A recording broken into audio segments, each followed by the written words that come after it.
Today's mountain bike tip is how to fly with your bike. Now, before you even think about packing your bike into your box or bike bag, the first thing you need to do is wash it. Some countries like Australia and New Zealand are really picky on dirt or any foreign plant material coming into the country. So if you end up bringing a dirty bike in, they might confiscate it, and that's obviously not a good situation. It's really important to clean all the dirt out of the crevices, your suspension linkage, cables, and other hard to reach spots. You don't have to go too crazy, but a nice thorough wash is definitely the best thing to do. When choosing a bike box or bike bag, you have pretty much two choices. The first are soft side bike bags, and these are mainly the same thing as a normal piece of luggage, but they're big enough to accommodate your bike. These have the advantages of being fairly lightweight and easy to transport, but they don't provide as much protection as their second option, hard-sided cases, like the one behind me. The heart of this bike case is this stand right here.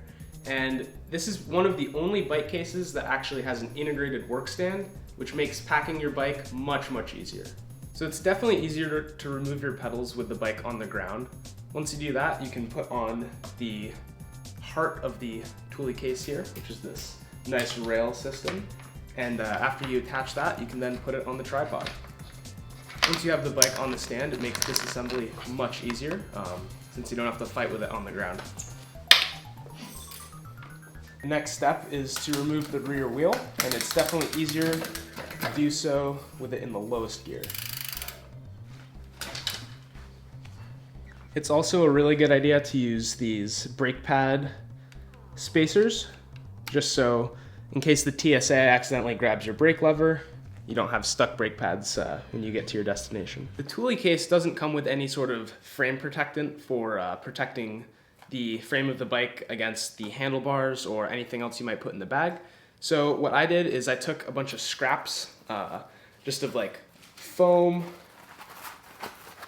rolls just like this. And they pop right onto the frame. You can pick these up at your local bike shop. Pretty much anywhere that builds bikes is gonna have a lot of these just left over from different projects.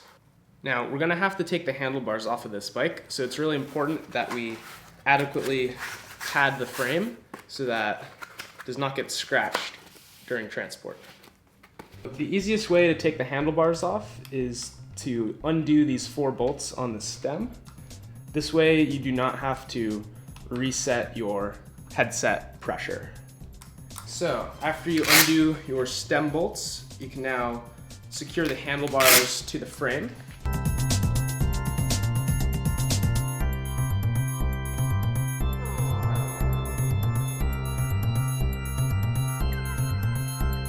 One thing to note is it is important not to have any cables rubbing on your stanchions here, so you can just fold those up top and they'll stay out of the way.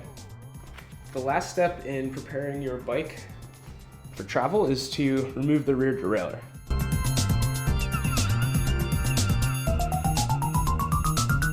I like to take this old sock and just pull it up and over your rear mech.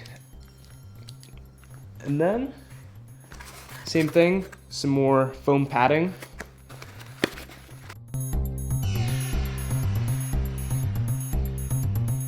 Using another generic Velcro strap, you can secure the derailleur. I like to secure it under the frame. That way you have enough clearance to put your wheels next to your bike once you get it in the bag.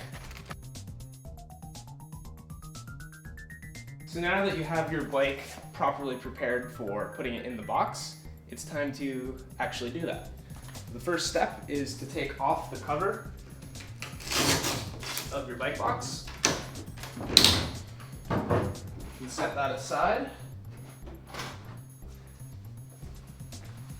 And then you're going to unclip your frame assembly from the tripod. And then simply drop it into the box. So you can see the frame inserts into these little tabs up here. And then you can simply rock the bike back. If you listen, you can hear it click into place. So after you pop the bike into the box, it's now time to place the tripod in as well.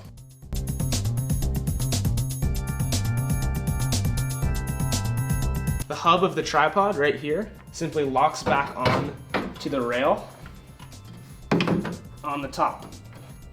Click that in. Your tripod legs link together like this, and then you simply Velcro them into the box. The nice thing about having a dropper post is you can simply activate it and collapse. The last step in packing your bike into the box is to take your wheel bags for protection as well. Once your box is loaded up, you can take the lid, slide that on over the back,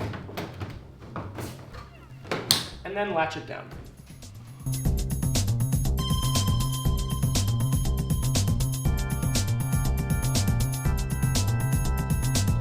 This box makes carrying your bike to the airport super easy.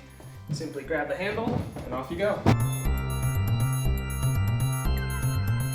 So I really like this bike box. It's super secure. You don't have to worry about your bike at all. The only downside is it's fairly expensive. It retails at right about $700. Certainly an investment, but Thule does have a lifetime warranty on this case. Thule recommends a max wheelbase of 46 inches.